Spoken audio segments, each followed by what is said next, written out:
Yeah, we are here to provide some updates on our district goal around implementing a multi-tiered system of supports, or MTSS. So we're just going to be sharing some of the celebrations from our work last year, some of the key things that we implemented and results of that work, and then we will also be sharing with you what our plans are in this related to this goal moving forward into next year. So just as a reminder, MTSS, Multi-Tiered Systems of Supports, includes these 5 main components that are shown there on that pinwheel icon. One of the main things is developing a tiered delivery system, so all students receive the same Tier 1 support.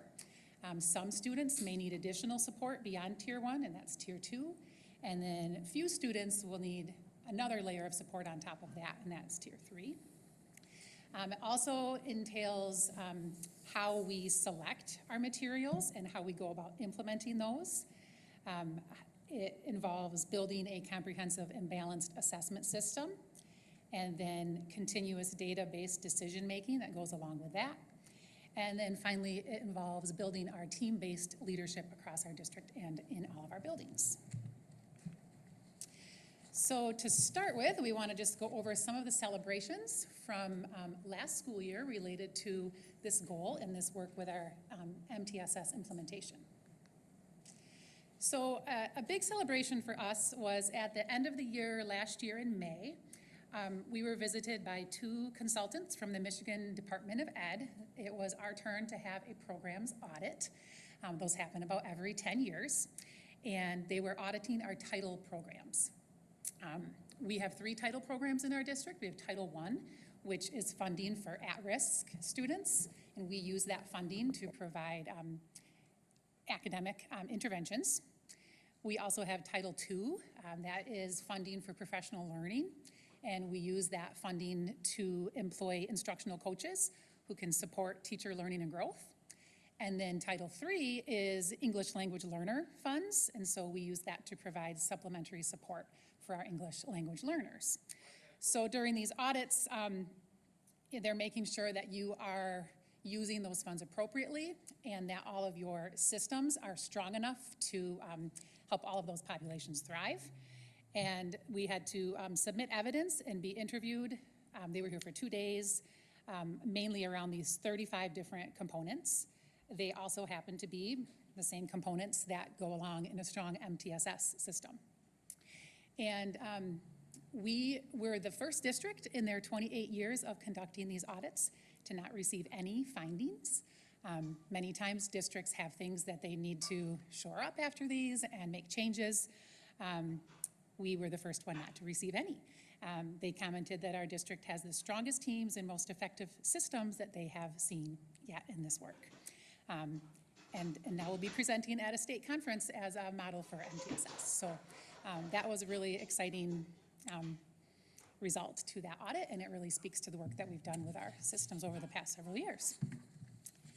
Kind of along with that, we've been leading the way in MTSS around the area as well. We've been hosting many districts here. Last year we had several visits from numerous districts around Ottawa County interested in our system and learning how we have things in place. They've been particularly interested in our Tier 1 instruction, especially our literacy program, because we are using one of the few curriculum that is recognized as being in alignment with the Michigan literacy and dyslexia laws. So many districts are switching to the curriculum that we now have in place. They've been interested in observing our intervention systems and how we kind of blend academic and behavioral support together into one coordinated system. They're interested in seeing how our teams work. Some of them are just developing their district teams and their school leadership teams and their advanced tiers teams. So they come and observe some of our meetings and are able to ask questions and ask about how we got those going. And interested in our data systems, just how do we collect and analyze data, how do we run our data meetings, how do we use our continuous improvement process to set goals and so on. So we're grateful for many of our teachers who have let a lot of these visitors into their classrooms this year, and to our teams who have allowed visitors to come and watch them as they conduct their work. We were honored to host a consultant from the Michigan Department of Ed, who is an MTSS consultant for them. and she had heard about the system we were building here and wanted to see it with her own eyes, and so she spent a day here observing many different things across the district, and she was impressed with how our MTSS implementation is going, and also will use our work in her as an exemplar as she works with other districts across the state. Some of the key things that we really focused on this year with our system was those advanced tiers, that Tier 2 and Tier 3 system, really strengthening the processes around that. One of the things that we did was implemented new intervention programs for reading, math, and behavior so that we could target some of the areas that we saw that there were gaps in before. We developed very clear and consistent entrance and exit criteria for each intervention so that it's very laid out and consistent as far as how we know students are in need of an intervention and then which one to best match them to.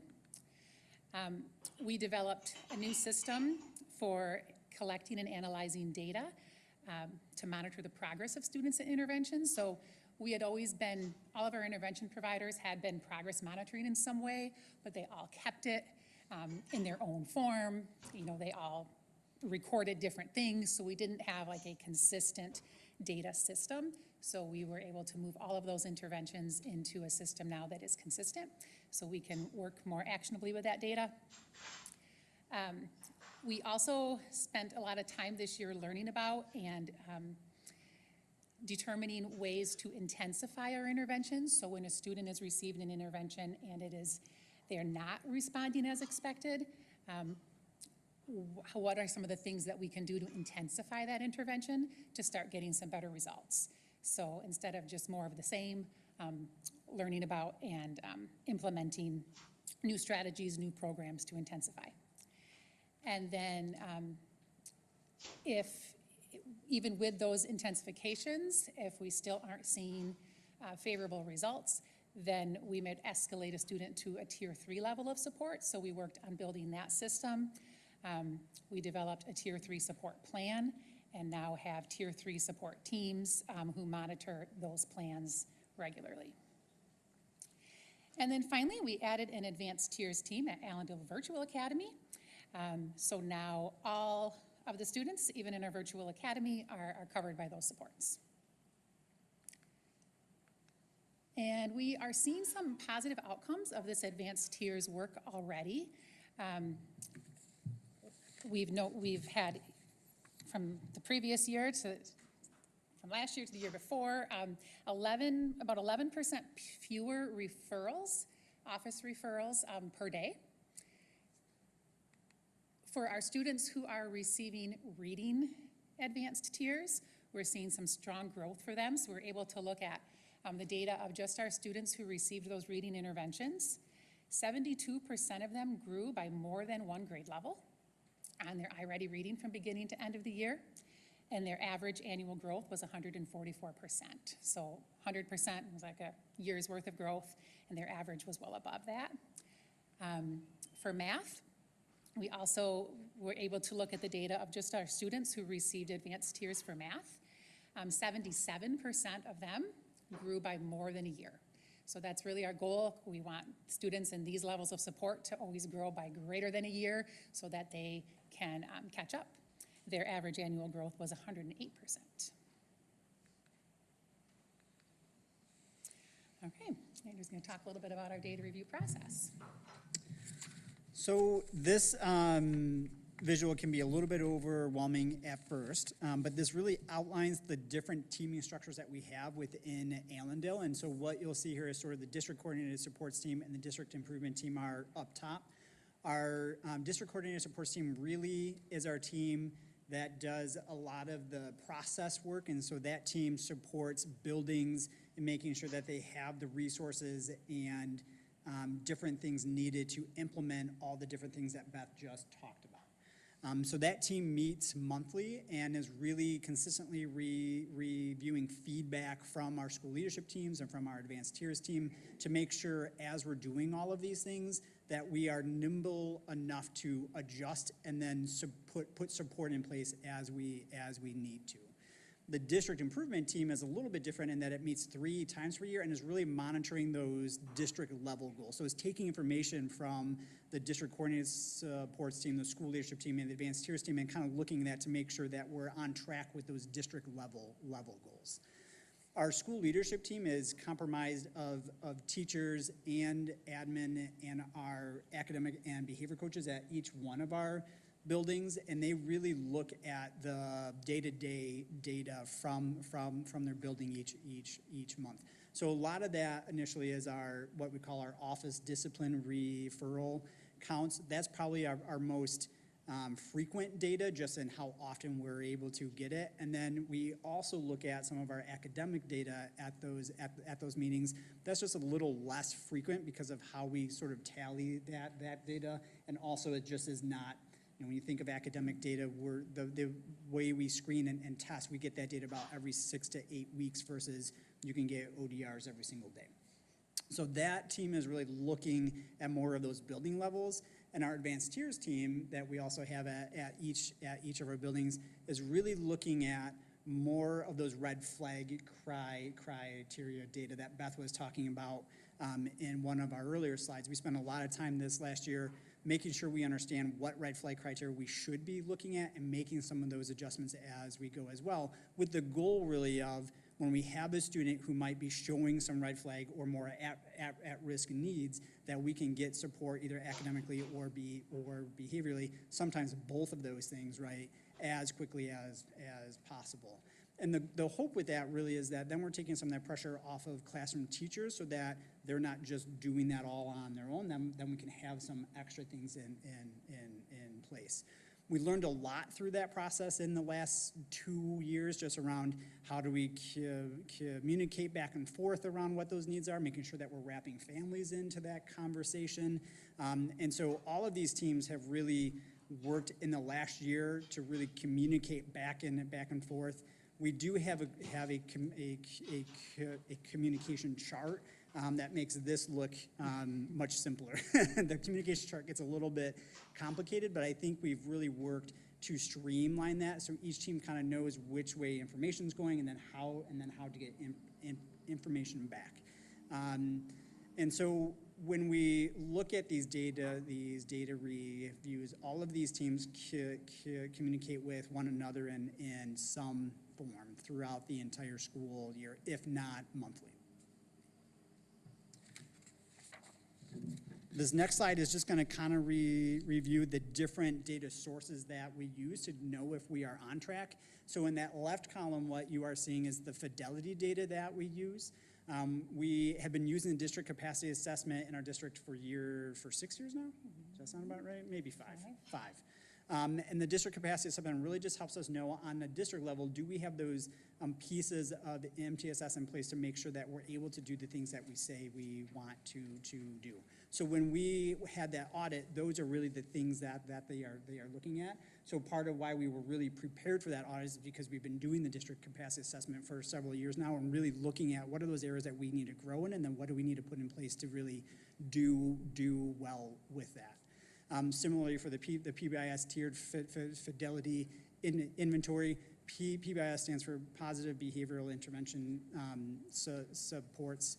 And so really looking at those tier 1, tier 2, and tier 3 pieces. This year was the first year that our building teams did the tier 3 version of that, so there was a lot of learning that happened within that. But just continuing to look at, do we have systems in place at tier 1, systems in place at tier 2, and then coming into this school year, we'll really work to make sure that tier 2 and 3 are blending and working well. We do something very similar on the reading intervention side too. So for both tier 1, so making sure that all of our tier 1 reading systems, so all the support all of our students are getting, and then our tier 2 and 3 reading interventions as well. We also look at perception data throughout the year. We do our climate surveys in the spring so that we can kind of look at that at both the building and district level to really make sure that we're hearing from our families, from our students, and from our staff around things that are going well, areas that we can do better with. What's been really nice about that survey data is we've really streamlined what questions we are asking, and we really kept it the same the last couple of years. So now we have some more year-to-year data to look at to really understand, are we making progress in areas that we would like to, or are we maintaining in areas that we want to make sure. Outcome data is probably the more frequent data that we look at when we think of these data sources. So we have our iReady benchmark assessments that we do throughout the school year. That really helps to inform how students are doing both in our reading and math, and how quickly we need to put interventions in place, but also when can we start to shift them out. High school was really exciting this year because they started to use some benchmark data for their ELA team. So they used Common Lit, which they picked through that selection process that Beth was talking about within the MTSS model, to really understand what are those needs that we have. Is Common Lit going to meet all of those different needs?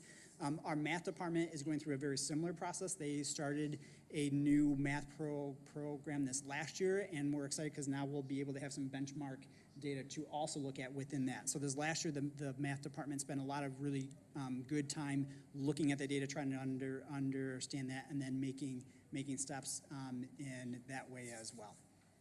Progress monitoring data, that kind of rolls in with what Beth was talking about earlier. We really work to make sure that when we are progress monitoring, it all looks similar. It's never going to be the exact same because everything, when you start looking at different data sources, they're always going to be slightly different, but how we format them has been really helpful just in letting us know, are students making the progress that we hope they are? And if they're not, then what are those next steps that we need to take? As Beth had mentioned earlier, each building and really each interventionist kind of did it in a different way, and that made it really challenging then to kind of look again both at year-to-year data, but even as someone who works in multiple buildings, if I'm going to multiple buildings, it can be a lot of mental weight to just understand, okay, this is what I'm looking at here, and now this is what I'm looking at here. So it's really helped to streamline that and make it a much more efficient process.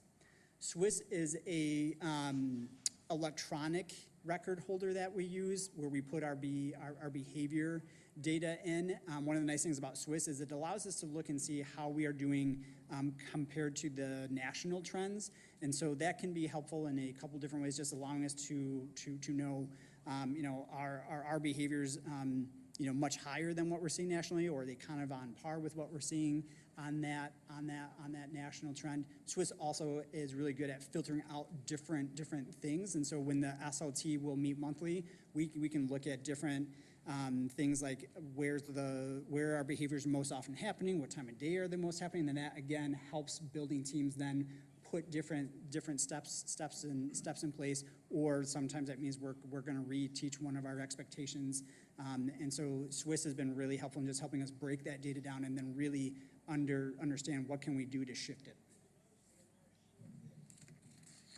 All right, our continuous improvement cycle, this is a really big piece of the work that we've been doing the last couple of years. So when we think about all those different data sets that we look at, we have a great system in place now for reviewing it. So we really do our big data lifts in the spring. So in the spring, we look at several data sets as a bigger picture, and we use that data to set those goals coming into our fall.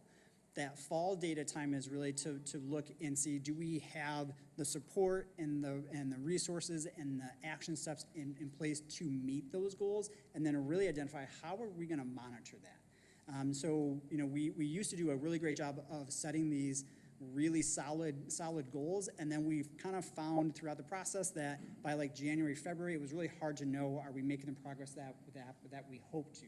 So this process has really made that a much more efficient process where we now know month to month and at these spring, fall, and winter data reviews if we are on track. And again, if we're not on track, then it allows the team to have the data to look at that and say, okay, so we're struggling here, then we have to shift something here. So it's a much more nimble, fluid process than what we historically had. Anything else on that one, Beth? All right, this last one is just an example of how we track the district level work that is happening. So when we meet as a district improvement team, we're broken into different sections, and each section is sort of responsible for looking at the work that is happening and then making sure that we have data to support the progress that we are saying is happening. So it's not just enough to say, yes, we're making progress here. We have to be able to show the receipt for that progress, right? So even when we make our goals, we really lean into SMART goals. So again, we're able to make sure that we can measure it, we can know if we're making the progress on it, and then again, what are those receipts that we're gonna bring to say, yes, this one is done, or this one is in progress, and then here are the steps that we need to take to close it out.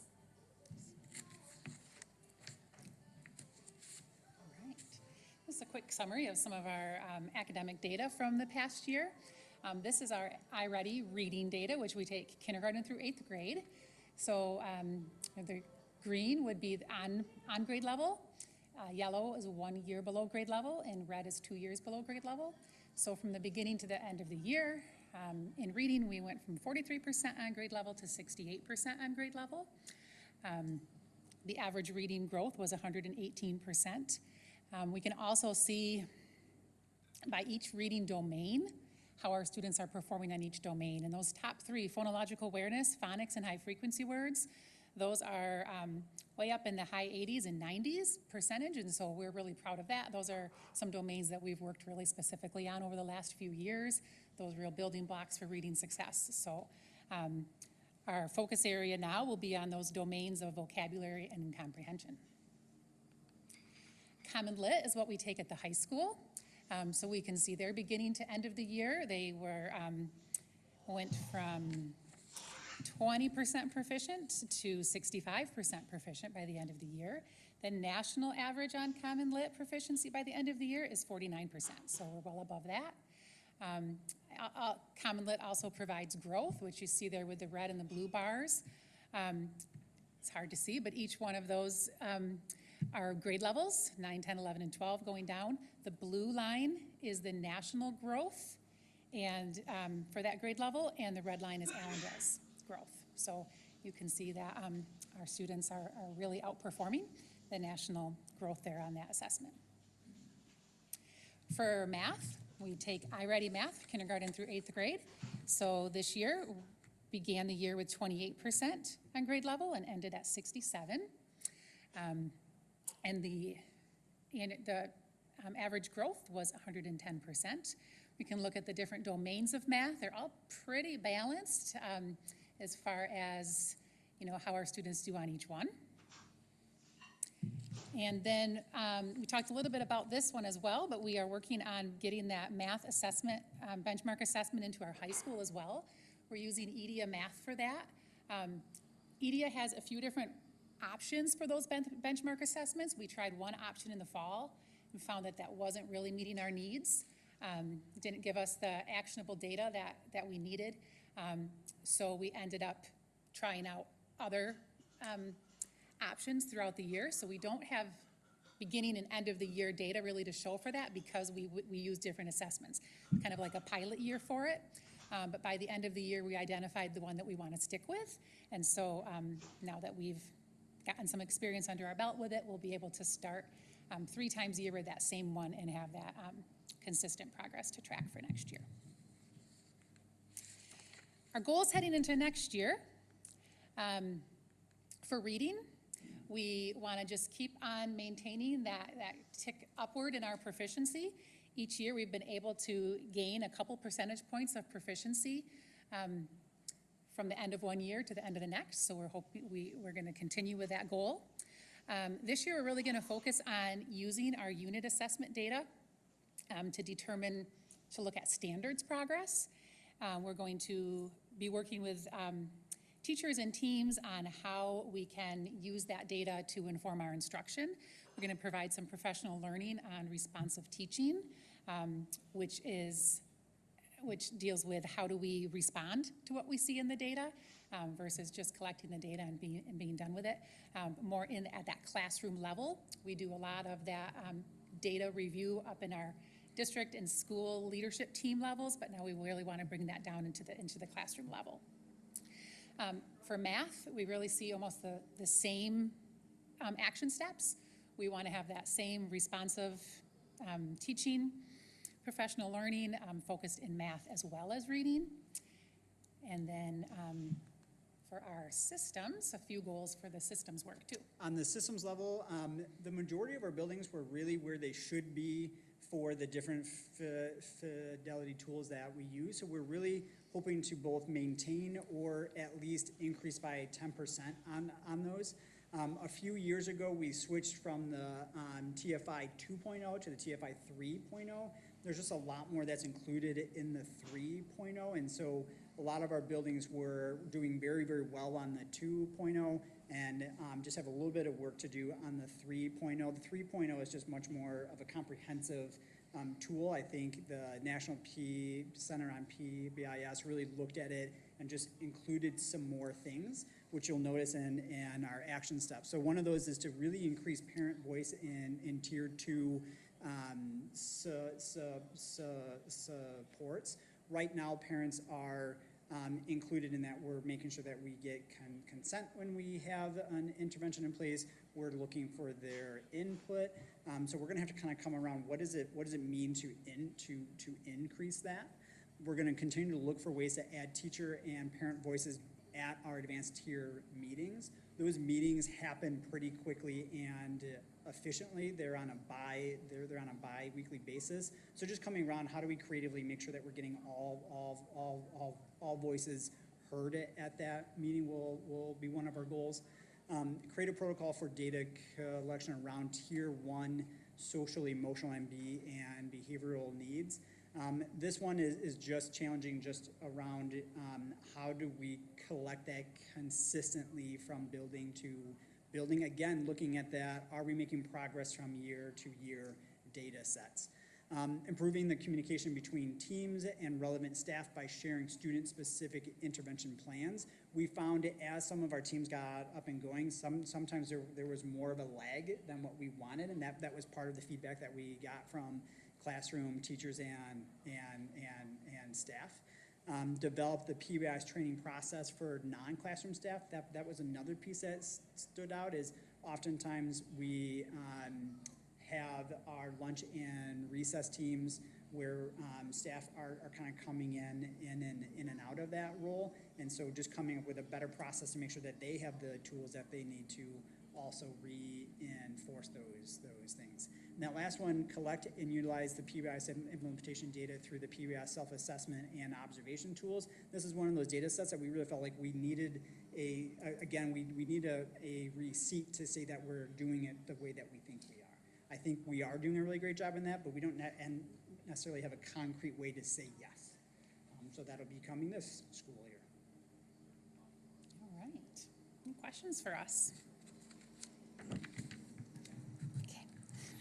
You have national average data for the high school kids, and with K through 8 for the for iReady for both math and reading, for the percentage of students that are reading at grade level, do we know how that compares to like state or national average? For iReady? Yeah. They do share that. I don't have that right off the top of my head. That's okay. But they will share that if I reach out to them about that. I've asked for that before, so Okay. yeah. Just curious. I will reach out and let you know. Otherwise, no other questions. I just, there's no sense in saving it for board comment, but excellent presentation. As always, I love the data, the continuous improvement, the looking at it and trying to really get into grade level, not just looking at it and saying a presentation, this is how we did, but truly trying to make a difference. So this is an excellent job, you guys. Thank you. Awesome. Thank you, you too. Thank you. Great job. We will move on to public comment.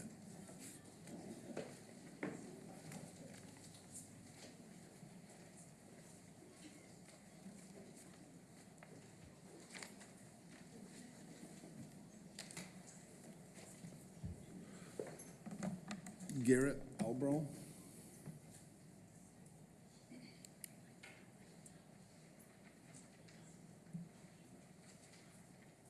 Liz will be keeping our 3-minute timer.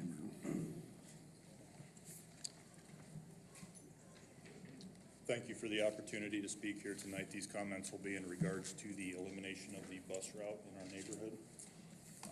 Basic school transportation and proximity to the community schools was a huge reason for my family's decision to relocate to Allendale nearly a decade ago. The ability to put our children on a bus and know that they were in good hands until reaching school property was a blessing every day. Being a household with 2 full-time working parents, we do not have the luxury of being able to sit in a drop-off line until 8:30 in the morning. Our workday has started at that point. Nor do we have the room in our household budget to pay 2.5 times more per month on before-school care through Good Time Friends. Ultimately, our concerns come down to safety. Eliminating the option of being able to have our children ride the bus to school is forcing parents to find other alternatives to ensure kids arrive to school safely each and every day. This is a huge logistical, financial, and mental stressor for local families. To my knowledge, the district has provided no alternatives or concessions to the elimination of our local bus route. We all want to believe that we live in a safe community. Bad things happen in safe communities every day. There are currently 35 registered sex offenders that live within Allendale. Please tell me that knowing this, along with the fact that there will be roughly 60 more elementary and middle-aged kids now potentially walking to school and now highly publicized, does not seem concerning. I do not want my kids or the kids of other concerned parents to have to walk 30 to 45 minutes to and from school in all kinds of weather and darkness during the winter months. There are just too many streets to cross, uncleared sidewalks to traverse, and too many varying school start times to juggle for this decision to seem like a viable option. You have expressed that the decision to eliminate this bus route was not a financial one, but rather a forced situation based on the inability to attract and retain qualified CDL drivers. I worked for an employer that relies heavily on CDL drivers. We never stop advertising for drivers, even when we are fully staffed. Things can change quickly, and you cannot react quickly enough when you are unprepared. Currently, there are no job postings online for bus drivers in Allendale, yet you have claimed extensive recruitment efforts. As someone who has had to find, hire, and retain CDL drivers in the past, you do not wait for them to come to you when you are in need. You have to seek them out. As I prepared this comment, my wife received a response to our letter to the board that states you are committed to ongoing recruitment efforts. This does not appear to be the case. Notifying families of this drastic change 11 weeks after it was voted on and 4 weeks before school begins is nothing short of unacceptable. Providing no alternatives for earlier entry into the school buildings or anything else that seems to ease this sudden burden on families is also unacceptable. Time. Thank you for your time. Thank you, Garrett. Leah Fox.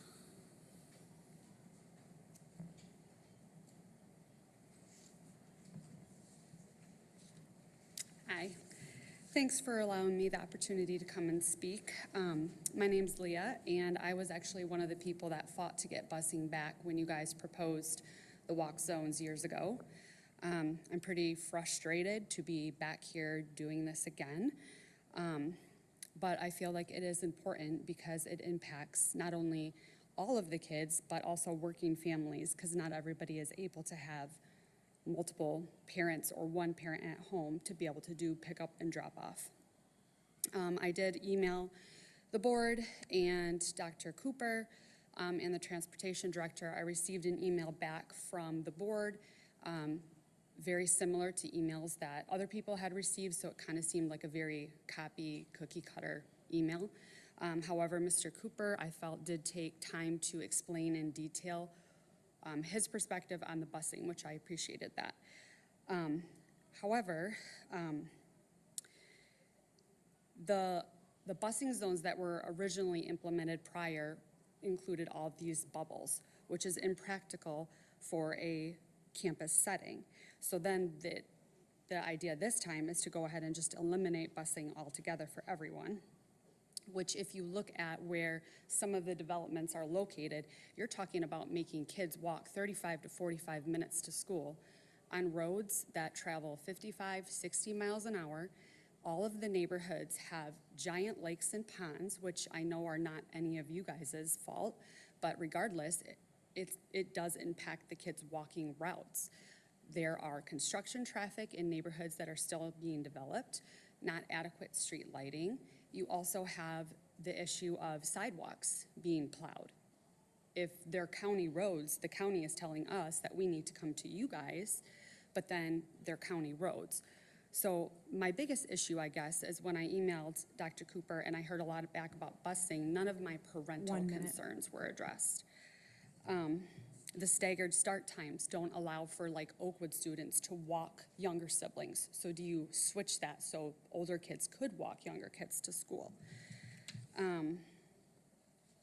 Obviously, weather, Michigan, weather, we all know, it's never great. You cancel outdoor recess, but then you expect kids to walk 30, 45 minutes to school. The 2:30 p.m. release time is not ideal for families. There's not enough after-school care options, especially for students that are aged out of the Good Time Friends program. The Success Center is Tuesdays and Thursdays, used to offer busing. Now they're eliminating busing for that. Busing is safety for parents to get their kids to and from point A to point B. And especially for my husband and I, we work 30 to 45 minutes away. So if there is an emergency, how are we gonna know? And you wanna keep cell phones out of kids' hands. Well, now there's gonna be an influx of kids that are gonna have cell phones. That's time. So I would like you guys to please reconsider.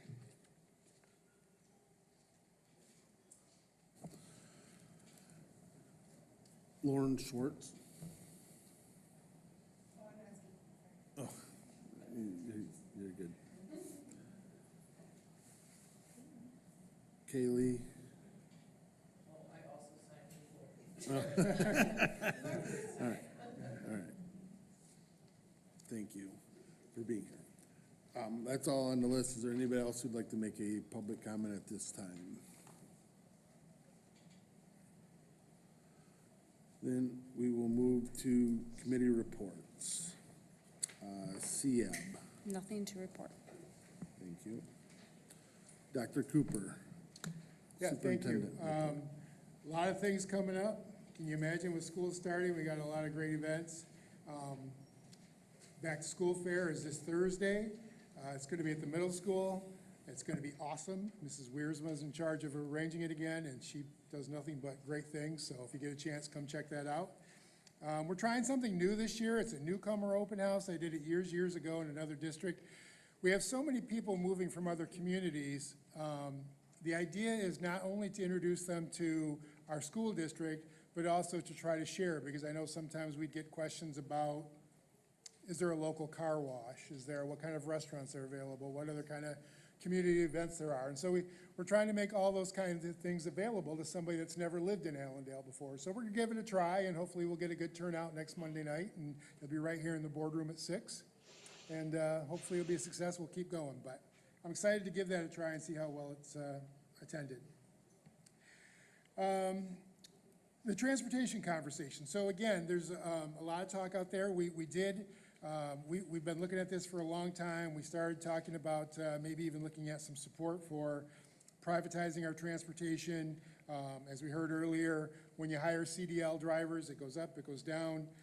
2 weeks ago, we thought we had every route covered, plus a couple of permanent, full-time subs and a couple of part-time subs. And in the last 10 days, we've had 3 drivers leave to go either for other jobs. One person left because they're gonna stay home to care for a sick family member.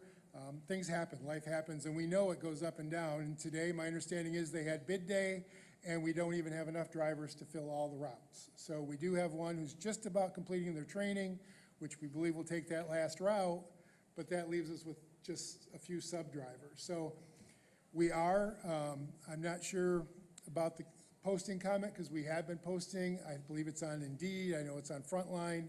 Our transportation director went in today and pulled a couple more off. Maybe we need to look at making sure it's broader so that people can see that. But we do continuously try to recruit.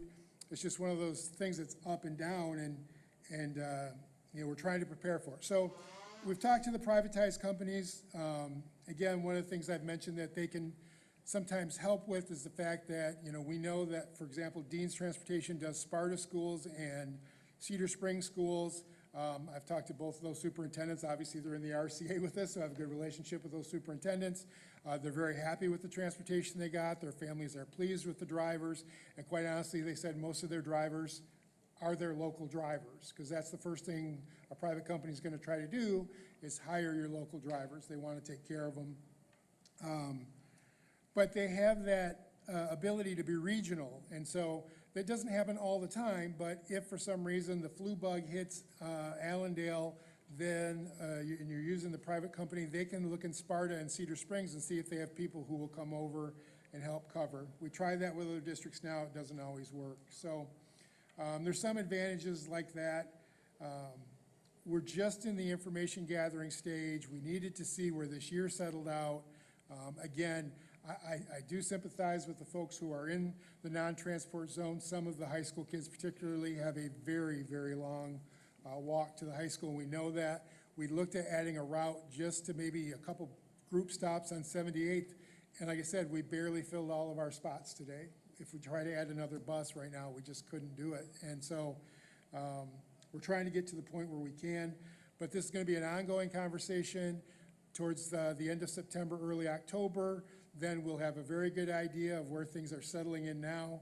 And we'll meet again with some of the private transportation companies to see if going in that direction makes the most sense. So just wanted to give you that update on the transportation. And one thing I have heard is, what about the pay?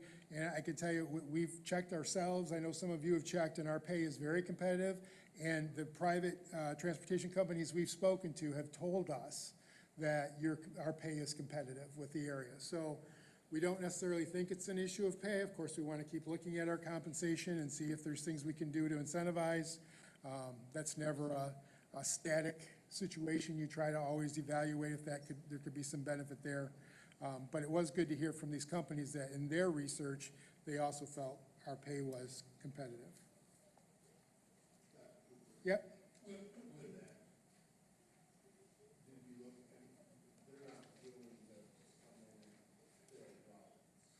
No. No, we can't, yeah, we've asked about, can we hire one or two drivers, and they don't do that. I think it's for liability reasons. They either take the contract or they don't, and so, yeah, we're just not able to do that at this point. I've got a mic in front of me now, so I will tell everybody, if you know somebody who's willing to do it, it could be if they're willing to do a full-time route. It could be, hey, I'll just sub I'm a morning person, I'll get up and sub in the morning if you need me. I'll take athletic trips in the afternoon. We'll take anybody who's willing to help us out, so please pass along that word. But Dean's isn't able to do that. The one good thing I heard from Dean's, and again, Dean's is not the company, for sure. I mean, there's a long way for that process, and if we get to where we're going to take bids on this and consider it, we'll get at least 3 bids from other transportation companies as well. But the one thing that I did learn is years ago, if you privatized, the first thing they did is they bought all your buses. So for insurance purposes, they wanted to own all your buses. Well, if you sell all your buses, and then 3 years down the road you're not happy, good luck trying to buy 30 buses back, or I guess it'd be more like 24 buses, but that's still a lot of buses. They don't do that anymore. So what typically happens a lot of times now is they'll come in and they'll use your buses, and then if you want, what they'll do is say 2 years from now, we need two new buses, they'll buy them. And then later on, 2 more buses. By that point, you're 4 or 5 years in, you know if you're happy or you're not happy with their situation. And through attrition, then the fleet becomes theirs, but they are willing to have that transition. So there are some elements to this that have changed that I think are worth us taking a look at. So what does that mean for like all of the maintenance on the bus? We maintain the buses that are ours, they maintain theirs? Like, Nope, they'll do it all. They'll take care of all of that. The one thing they do purchase, I don't see Kendra, I was going to have her test my memory on this. I made notes, but I didn't bring them in with me. But they will come in and they will inventory what parts we have in stock, and they will purchase those from us. I did try telling them that the cost of those things are much higher now, but he wasn't going for that. He said he'd pay us, but they will buy the parts from us. And they would also want to hire our drivers. They'd want to hire our bus monitors. They would want to hire our office support, our secretary, our mechanic. And then that's the other nice thing is that if they know that Sparta is about to have their state inspection, they might take the mechanic from Cedar Springs, Sparta, and Allendale, and all go over to Sparta and make sure their buses are all green tagged. And then when the inspectors come into Allendale, those mechanics can all come here. And so, yeah, it's a pretty nice system. So is this something, if it were to ever happen, would our current staff have to essentially reapply and interview with them? They do have to reapply. One of the things, they're gonna want, again, they're gonna wanna hire as many people as they can. One of the things that they made really clear to us is that there are some districts that hire people that not all districts would. For example, if someone had a DUI 10 years ago, 15 years ago, some districts might say, well, that was a long time ago, and hire them. Their policy is 0 DUIs. Our policy is 0 DUIs. So I don't think any of our drivers would be exempted because they would meet it. But they won't commit to saying we'll hire 100% because some districts have a different hiring practice. And What are the possible negative, like if I was a staff member, if I'm a bus driver, what would I be like concerned about as far as privatizing? well, I think there's always that, that feeling of being part of the family. Now, you know, it just, maybe it feels a little different because my paycheck's not coming from Allendale Public Schools, it's coming from Dean Transportation. I don't know that they would be part of when we have professional development, that type of thing. So that's the thing I think they would feel the most, but I mean, they're gonna be, the bus garage is gonna be the bus garage. The buses are gonna be right over there. The other, and again, you know, you asked for a negative, but another positive just popped into my head. Because we are recruiting, because we are interviewing, because we are onboarding, because we are training, that's a lot of work. You go to a private company, they take all that on. They're the one advertising for drivers. They're the ones recruiting and hiring and onboarding and training. And Dean's is known throughout the busing industry for their training program. And so that's a positive not only for our drivers to get that top quality training, but also for our families to know that, hey, our drivers are getting some really solid training too. So there's a lot of positives there. Another negative, thank you, this just jumped in my head. There's no doubt that a negative would be if they work for us, they're part of the state of Michigan Employee Pension Fund. If they're working for Dean's Transportation, they're not. Now, what Dean's told us was that in lieu of that pension fund, they have like a 401k system where I think if the employee puts in some, they match some, that kind of thing. That's their sort of retirement. So being out of the state of Michigan pension fund makes a difference. And then when people are like, well, how can Dean's do this competitively?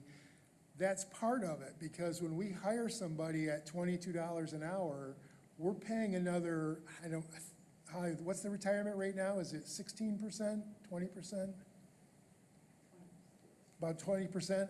So if we're paying them $21 an hour, we immediately take another $4 to put in that pension fund on behalf of that employee. So it's really, we're investing $25 an hour, whereas a Dean's Transportation pays their rate and then they pay the 401k, but it doesn't always rise to the same level as the pension fund. So it's a little bit different there. There's no doubt the pension fund is a nice perk for anybody who works for a public school system. What about after-school events and things, athletic events? Would it all be handled by a different company? Or is there like, some is handled by us, some is handled by another company? So one of the things that we would take a look at, and again, all this would be negotiable. We have vans and we have van routes that can be driven by chauffeur licensed drivers instead of CDL licensed drivers. So maybe those stay under our control, the vans and the van drivers.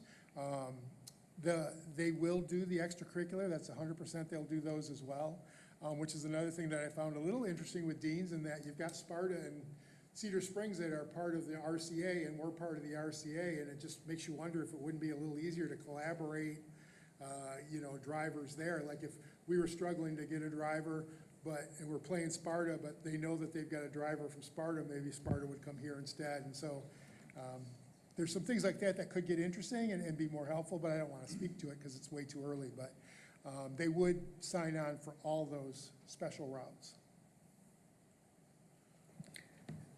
Another question I have, if like, so they're joining the dean's group and someone, they wanted transportation from our bus drivers, like they call and say, hey, we need someone Sparta. Is there any ramification if they don't want to drive for Sparta or Cedar Springs? I don't think so. No, Okay. I think it's voluntary. The other nice thing, and again, we're talking about deans because that's the one I had the most recent conversation with. They all have some incentives like this. One of the things I think that these companies have learned is that if you want to make sure that you never get a current driver from the district, you make them come in as a newbie.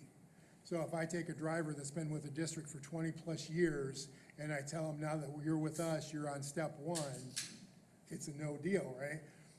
Deans and several of the others, what they'll do is if you've got 20 years of experience with Allendale Public Schools, you start on step 20 with them.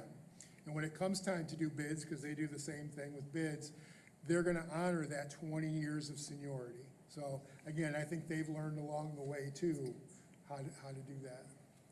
Another question I had was, so back last year, we were given incentives if they were like, the bus drivers work 10 days in a row. Are we still doing that incentive program? The incentive program is for our bus aides Okay. right now.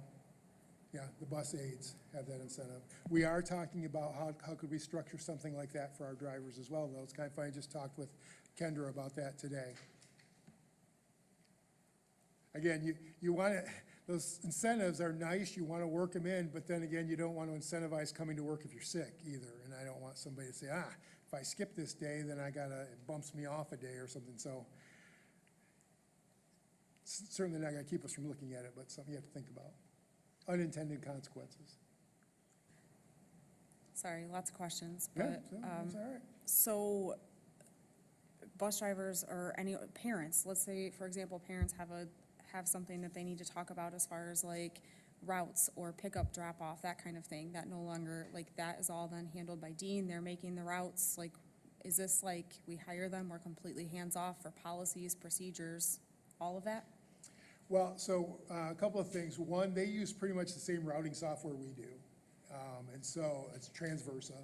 And so the routes would probably be assigned the same way. The other thing is they made it clear that they would want to hire probably our transportation director to handle Allendale issues. So while it is hands-off, it's still somebody, bless you, someone in our district over here. So you've got a local person. It's not like I call and somebody at a call center in Lansing is getting my phone call. There's somebody here in Allendale that I can go talk to. So, But there will still be policy around transportation, and Dean knows they have to follow our board policy with that. okay, so things like behavior concerns on buses, things like that, like where we need, additional set of eyes, we need aides, like, I don't know, Well- that feels bad to be far removed from that kind of stuff, I guess, or how something from school might impact busing and vice versa if we don't. Well, we get to make those decisions, and honestly, you bring up the aides, and aides is a sensitive subject, but we are one of the very few districts in the state that uses attendants on all we don't use them on all. I think we have enough monitors, we call them, for just over half of our routes. A lot of districts don't have them unless it's written into somebody's IEP that there needs to be an aide on that bus. Dean's is, if we want monitors on our buses, they'll hire monitors for that buses, we'll get billed for it, but if that's what we want, that's what they'll do. In other districts, they may not have monitors, they probably don't have monitors on the buses, and then it's not built in. So yeah, there's still a lot of local control even with those companies. So how many monitors do we have on our 24 buses? I think right now, so we have 16 daily routes. So I said 24 because that's the whole fleet, so we have some extra buses. But I think we have 16 daily routes. I'm gonna keep looking at Lori Dyke over there because if I say something wrong, she'll not her for me. But we have 16 daily routes, and I think the last count I heard was 11 monitors. No? Somewhere in that area. Less? I think it was about 11 is what I heard. That doesn't include the special needs routes, so there's 3 more routes. Okay. I want to go back to the buses, like our buses, what you mentioned earlier, just so I want to know if I heard that right. You said our buses would eventually become their buses? If we wanted to. So, Okay. Like they would buy them from no, us, so, or? well, there's 2 ways to do it. You can sell them to them, and I think they already evaluated, Dean's did anyways, our buses. And they'll write you a check tomorrow for $1.8 million. That's how much we've invested in. We actually, I think, have 30 buses in stock, but they'll write you a check, they belong to Dean's, and we've got no buses anymore. Or what I think is probably the better plan, although you'll get to decide if we go this route, is we have our inventory, and then if a couple of the buses start aging out and we want to get new buses, if we wanted, we could buy those new buses and maintain all the inventory as ours. We can do that now. Or they can buy those new buses. So these are all ours, these are theirs, they service them all the same. As ours continue to age out and they continue to buy the new ones, eventually they'd be theirs, if we want to go that way. Okay, would the buses still say Allendale Public Schools? 100%. Okay. I'm not really supposed to take a question from the audience, I'm sorry. I promise I'll answer it later though, stick around. So again, this is way early, and you're gonna get a lot of information. If we go this route, you're gonna have Dean's proposal to look at, you're gonna have maybe auxilios, you're gonna have, trying to think of there's another one I talked to, I can't think of the name off the top of my head. But you'll have all those, and all these questions will come up again then. But I just wanted to make sure that everybody understands, we're not just making a decision and, okay, we're done with it, no more decision. I mean, we're continuing to look at these things. And just so everyone knows too, and this might make people uneasy too, I don't know. A few years ago, we took bids on privatizing our lawn mowing, our lawn care, because we have so much green space. And what we found was that Gary's team can do it more cost efficiently, so we kept our own employees. This year, I met with a private custodial company to find out what that would be like. This year, I met with Chartwell's Food to see about privatizing our lunchroom. If you're gonna be good stewards of public money, it's your responsibility, I believe, it's our responsibility to at least find out what the options are. And so this is all a part of the process, and this continues, and it works. We do it for a lot of different parts of our organization.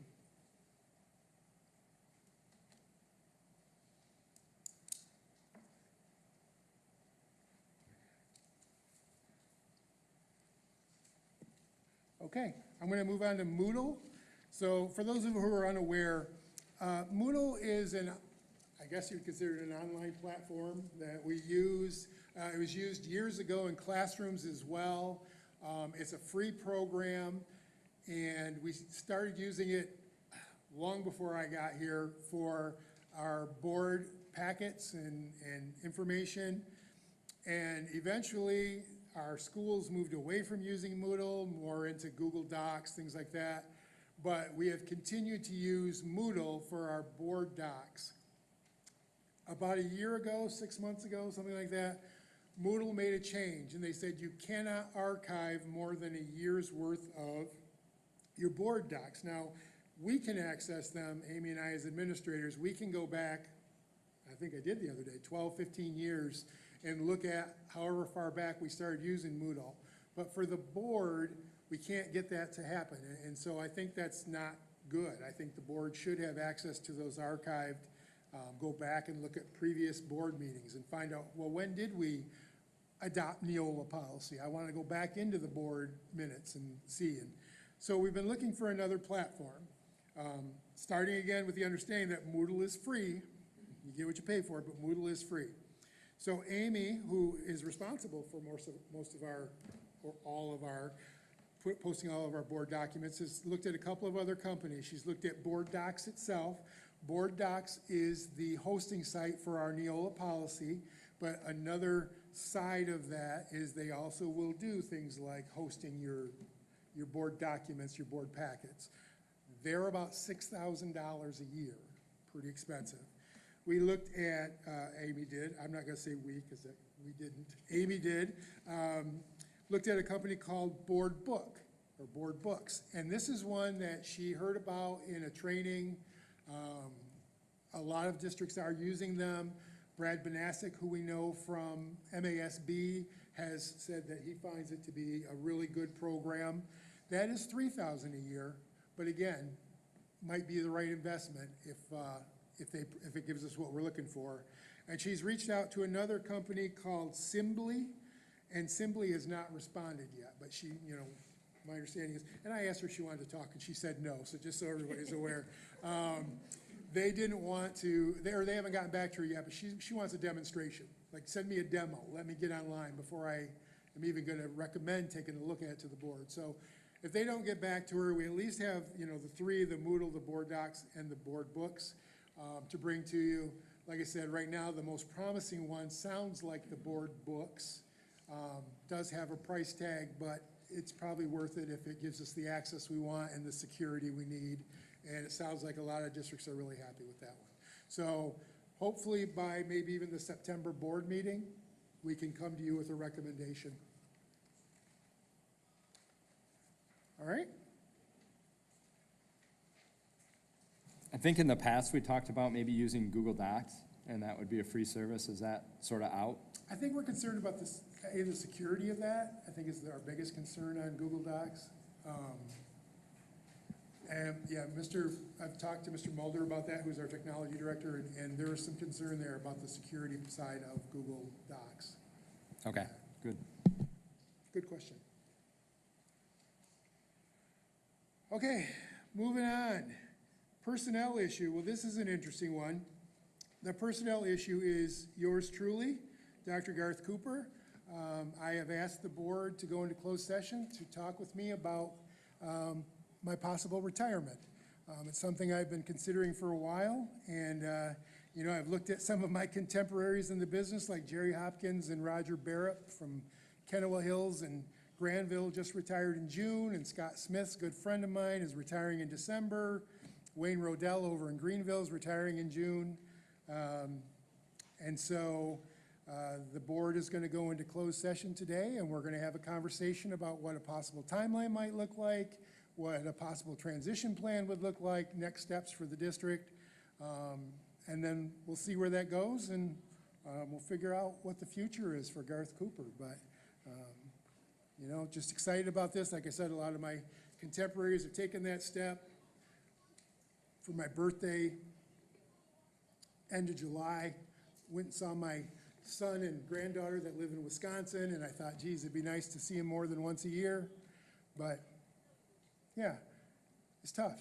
I love this job. I look around this room and I think there's at least 3 former board members here tonight. There's several people running for the board here. Great community. So, but everybody reaches that time, and we just want to start having that conversation. So that is what the personnel issue is for tonight, and that's all I got to say about that. Thank you, Dr. Cooper. Yep, we will be in closed session, and we'll have those discussions, and we'll see where this goes.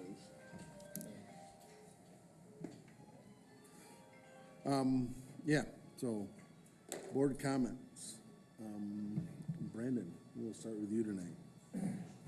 Yeah, a couple things. Educational highlights, great presentation. And we talked about that. And with the Moodle archive, I couldn't go back and look at last year's, but it looks like you guys crushed what your goals were, which is just awesome. So really appreciate that. Great presentation. Love hearing that kind of feedback. And you know, the grade that you sort of got from the state of Michigan is awesome too. So kudos. The transportation conversation, one of the questions that I had, we recently negotiated a contract with the bus drivers, the transportation department. Again, without Moodle, I couldn't go back and really look at that. But I'm interested to see how that negotiation, the contract that we entered into, what that looks like in light of the consideration for moving to a private contractor. With that, in our ballot for the November election, we do have a line item for school bus purchases. So I don't know if that's something that we're going to move forward with, if the bond were to pass, or if we're planning to give that money back to the community, what that looks like. From what I understand, previous meeting, we're committing to line item expenses for the bond if approved. So I don't know if you have any insight on that. I have zero insight into that, but that is definitely a question that will need to be asked. My first thought would be that we would still, if the bond were to pass, we'd still purchase those buses, and that'd be part of that attrition then, and we would just keep our inventory longer. But it's a great question, and I have to call Treasury to ask. Great, that's all I had. Thanks. Liz? Thanks, Kevin.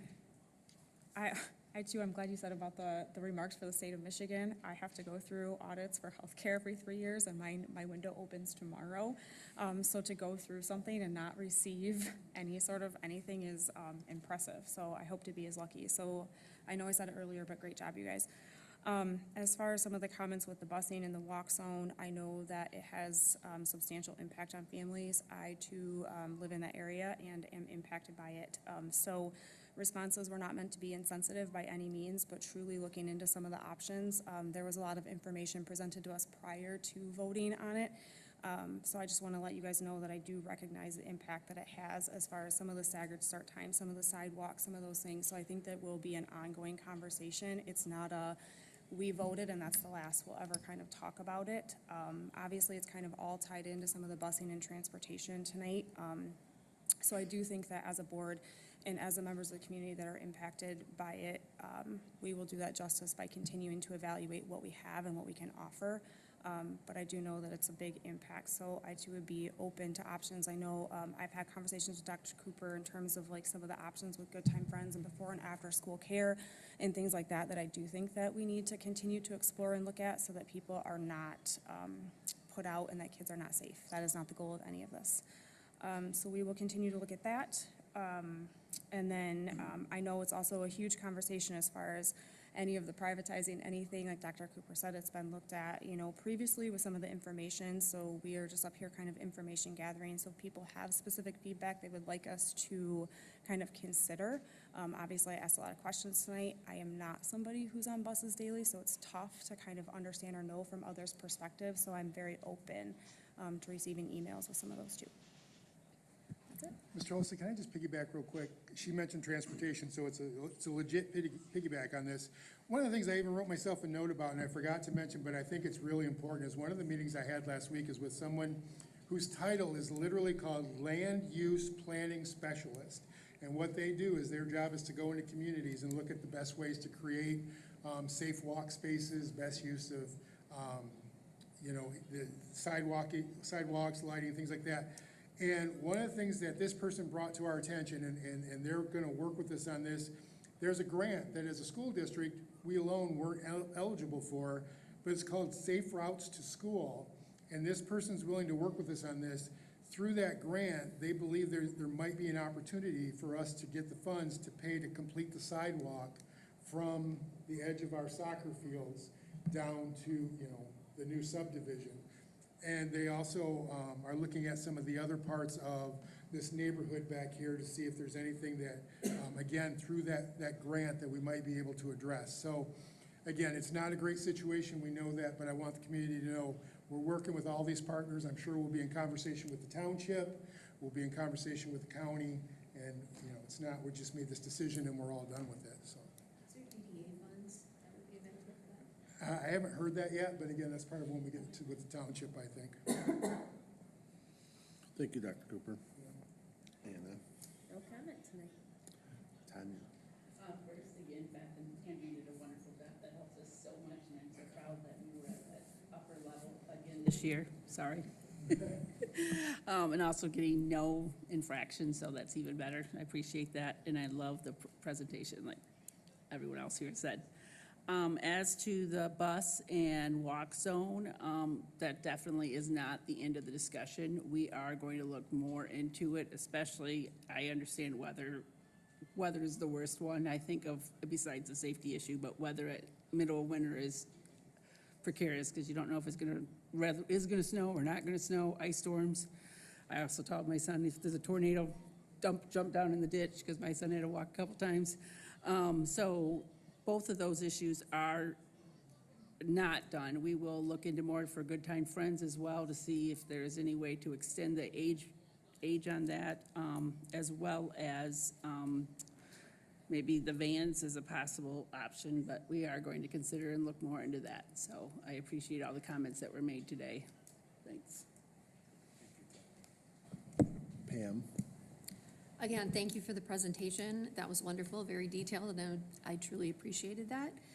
Congratulations on the audit. I know how hard that is, not to get any little red flags. So, yeah, you guys deserve a big kudos for that. You know, as we get ready for back to school, all those involved in the back to school fair, thank you very much for that.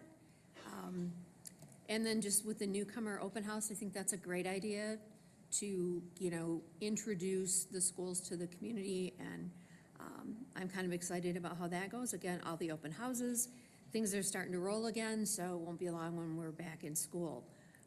So I just wish everyone a wonderful school year, and yeah, that's all I have. Thank you, Pam. Josh? Yes, I too really love the MTSS presentation. Thank you both. It really speaks to something that I've been passionate about for the 10 years that I've been on the school board, and that's data-informed decisions. And you guys do an incredible job of creating a strategic plan with inclusive team membership throughout all of the buildings from all levels up. And it really shows the amount of buy-in that people have had in that program, and the data speaks for itself about the investment into it. So thank you very much for that. I really appreciate that. I think that that also lends to all of the other things that we have to weigh that are extremely difficult decisions, and trying to use data and filter that through individuals, the real, very real things that they have to navigate, jobs, other children, schools, schedules, different schedules, et cetera. And so trying to weigh all of that is really difficult when trying to position that against the data that we have as well. So it's difficult. And so thank you for everyone for expressing their opinions and sharing with us. And yeah, we'll continue to use that to inform the decisions that we make and do the best with what we can. Excited for another school year to start here soon. Unfortunately, summer is coming to an end, but excited to hear about all of the open house events, the welcome. I really like the newcomer invitation. I think our school has always done a great job of trying to mitigate any issues that students would have ahead of time. So thank you to all the teachers, administrators, people who work on those types of things, because I do really hear that quite often, that students don't show up on the first day and don't know anything. They really have been, we try to do our best at giving them every opportunity to find all the information ahead of time and to feel comfortable. So thank you to everyone who helps make that happen as well. That's it. Thank you, Josh. Yeah, President's comments. Again, thank you, Beth and Andrew, for that great presentation. I kind of look forward to it every year, to see where we have done and how our staff has done, which is always an awesome job. And thank you for all your hard work leading that group. Yeah, and the people that spoke, I thank you. You are being heard, and yeah, we continue to look at it, and yeah, unfortunately, there's sometimes it's not the decision I would like either, but we will continue to look at it and see if we can resolve this and make it better for everyone. And yeah, open houses, back to school fairs. It's an exciting time again for another school year. This is going into my 6th one, and it's kind of exciting. So thank you. On to action items. Can I have a motion to approve ballot language, or ballot resolution? I make a hold on a second. I make a motion to approve the election ballot resolution as presented. Support. Motion by Liz, support by Anna. Dr. Cooper. Yeah, we saw the pre-qualifying application, we sent it through to, there was a pre-qualifying application which you approved, we sent that through to Treasury. They looked through it, there was just some minor language tweaks, but it came back. We received final approval on the dated the 7th, which came in on Friday. Treasury put their final stamp of approval on the ballot language, so there's 2 proposals that will be offered. And then we also are calling an election for 3 open board seats for which there are 7 candidates.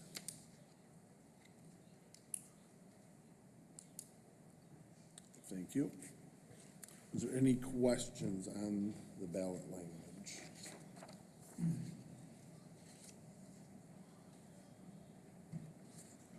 The ballot language and the 3 open board seats, why aren't we splitting those into 2 separate votes, roll call votes?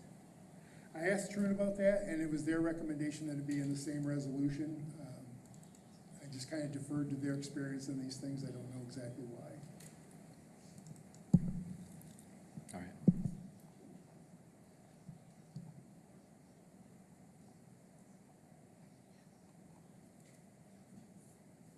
Any further questions or discussion? Amy, you have our roll, please. DeYoung, Yes. Harris, Yes. Hendricks, Yes. Holsteig, Yes. Ramey. Yes. Tenbrink, Because I don't support the bond this election cycle, I'm a no. Thurkettle,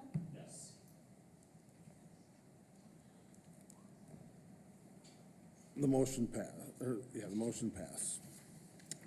Can I have a motion to go into? Nope, we are going into closed session to discuss personnel issue. I think we need a motion, do we? Yeah. was I gonna make say. a motion to move into closed session at 7:20. Motion by Liz, support by Anna. Any discussion? All in favor, say aye. Aye. Opposed, the same. Motion passed. Just a reminder that if you are staying, the live stream stays on, so you are on camera, just so you know.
I'll make a motion to approve the agreement as presented pending Allendale Public Schools attorney legal review.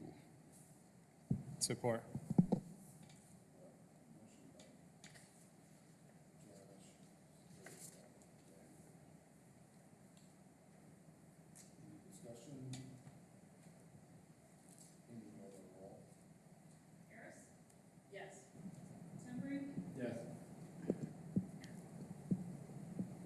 Hendricks, Yes. Holsteig. Thurkettle, Yes. Ramey, Yes. DeYoung. Yes.